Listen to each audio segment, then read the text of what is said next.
Bonjour Jean-Jacques Urvoas. Bonjour.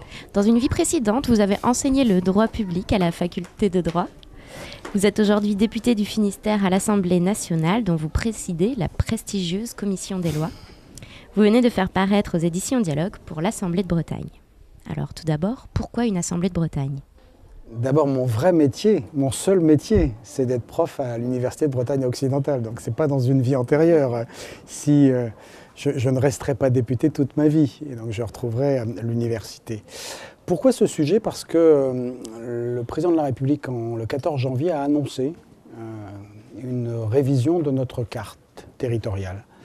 Et qu'il m'a semblé que le moment était opportun pour avancer une idée selon laquelle la Bretagne pourrait ne pas être organisée comme le Limousin ou la Rhône-Alpes, parce que notre région a des spécificités. Et donc j'ai lancé cette idée d'Assemblée de Bretagne et pris à mon propre piège, il m'a paru logique d'essayer de mettre sur le papier ce que pouvait être cette Assemblée. Parce qu'un slogan, c'est facile à construire, un projet, c'est plus exigeant à nourrir. Et donc la publication, la chance que j'ai eue d'être publié aux éditions Dialogue m'a permis d'essayer de rendre cohérent quelque chose qui, jusque-là, était dans mes réflexions simplement une ébauche. Vous semblez vouloir lier l'évolution institutionnelle nécessaire et celle du découpage national. Les deux notions sont-elles indissociables ? Et si oui, dans quelle limite territoriale inscrivez-vous la Bretagne ? Pour moi, la Bretagne, elle a 5 départements.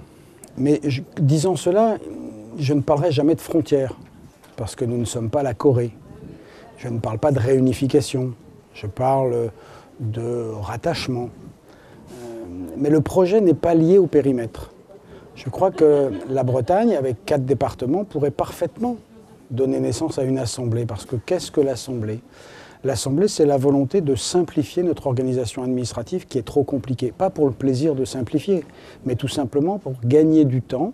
Et quand on gagne du temps dans la prise de décision, ça coûte moins d'argent. Aujourd'hui, la plupart de nos projets municipaux, par exemple, ils doivent être financés un peu par le département, un peu par la région, un peu par l'Europe, un peu par ceci, un peu par cela. Ce qui fait qu'avant que vous ayez donné le premier coup de pelleteuse, vous avez 2 années de papier, 2 années de complexité, 2 années parfois de découragement pour les élus. Si on concentrait les pouvoirs locaux dans une seule assemblée, nous irions plus vite. Donc je fais une vraie distinction entre ce qui relève de l'organisation des pouvoirs en Bretagne et le périmètre qui me paraît au final moins important. De quels moyens sera dotée la nouvelle entité territoriale ? Et sera-ce à prélèvements fiscaux constants ou allez-vous lever des impôts supplémentaires ? Non, alors pour être tout à fait honnête, je n'en sais rien. Je peux vous dire ce que je souhaite. Je ne souhaite pas que la Bretagne soit distincte dans ce domaine des autres régions.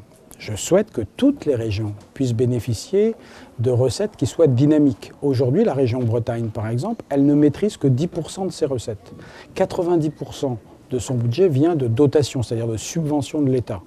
Si on veut que l'exercice des compétences soit véritablement réel, il faut permettre aux régions d'avoir des ressources. Alors il y a 2 manières.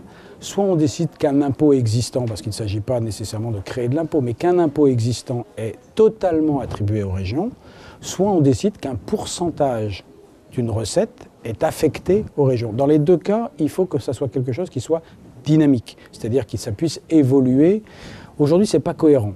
La région Bretagne, elle prélève l'essentiel de ses ressources sur le plein d'essence que vous faites. Une partie va à la région. Alors que la compétence de la région, c'est de développer les trains. Donc d'un côté, elle développe une offre de train et en même temps, elle vit parce que vous consommez de l'essence. Tout ça n'est pas très cohérent. Le projet de réforme régionale et plus précisément d'Assemblée de Bretagne peut-il constituer une réponse au climat de défiance des citoyens envers la vie politique ? C'est présomptueux de le dire. Mais je crois que plus on rapproche le pouvoir de décision des besoins du citoyen, plus on est capable de générer de la confiance dans ceux qui exercent le pouvoir dans ces collectivités. D'ailleurs, il suffit de regarder comment sont gérés les services publics locaux et de porter un jugement sur leur qualité. Personne ne proteste sur nos écoles primaires, maternelles, qui relèvent des communes, des collèges, qui relèvent du département, des lycées, qui relèvent de la région. Par contre, à l'université, il y a beaucoup à dire. Donc, Ou regardez par exemple l'entretien d'une caserne de gendarmerie et d'une caserne de pompiers. Les casernes de gendarmerie dépendent de l'État, elles sont malheureusement souvent dans un état assez déplorable, parce que l'État n'a pas d'argent ou gère moins bien, alors qu'une caserne de pompiers qui dépend du Conseil général est en général relativement valorisante. Donc je crois que plus le pouvoir est exercé au plus près des besoins, parce qu'au final, qu'est-ce que c'est que la décentralisation ? La décentralisation, ce n'est pas des pouvoirs exercés par des élus, c'est des services rendus à la population. Et plus celui qui évalue ce service est près de la population, plus on se rend compte de la naissance de besoins et donc de la réponse qu'il faut apporter. Les clivages politiques nationaux peuvent-ils constituer un obstacle à la réussite du projet d'Assemblée de Bretagne ? Faut-il un nouveau Célib ? Les clivages politiques, moi j'en suis partisan. Je crois que la démocratie ne vit que quand il y a des opinions contradictoires qui s'expriment, à condition que ça soit marqué par le respect des autres. Si nous ne sommes pas la Corée, nous ne sommes pas non plus des ennemis. Nous peuvent être des adversaires.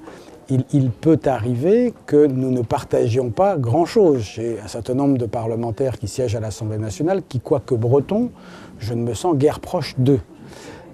Mais il peut arriver aussi que parce que nous sommes bretons, nous puissions avoir envie de regarder dans la même direction.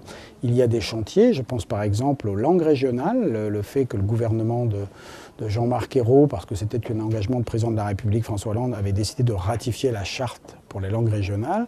La totalité des députés bretons, quelle que soit leur origine politique, ont voté le texte, comme d'ailleurs les Alsaciens, les Basques et les Corses. Vous me demandez s'il faut un nouveau Célib, faut-il encore que je puisse dire ce qu'est le Célib, puisque je crains que ça ne soit pas quelque chose de nécessairement très compréhensible aujourd'hui. Le Célib, qui était le comité d'études et de liaison des intérêts bretons, est une structure qui existait sous la 4e République parce que la Bretagne était dans une situation de sous-développement et que les députés bretons, René Pleven, qui était des Côtes d'Armor, on disait du Nord, et un député de la région de Morlaix, François Tanguy-Prigent, l'un socialiste, l'autre démocrate chrétien, avait animé une espèce de cartel des députés bretons en disant on fait abstraction de nos différences pour essayer d'obtenir de l'argent de l'État et des projets. Donc beaucoup de choses sont nées avec le Célib. Moi, je pense que l'eau ne repasse jamais sur la même terre. La rivière, elle avance. Donc c'est une histoire, il faut s'en inspirer, mais il faut s'adapter. Au final, ce qui compte, c'est qu'on ait, 1, des convictions, 2, de l'énergie. Il paraît qu'on est têtu. Faut-il encore qu'on le montre ?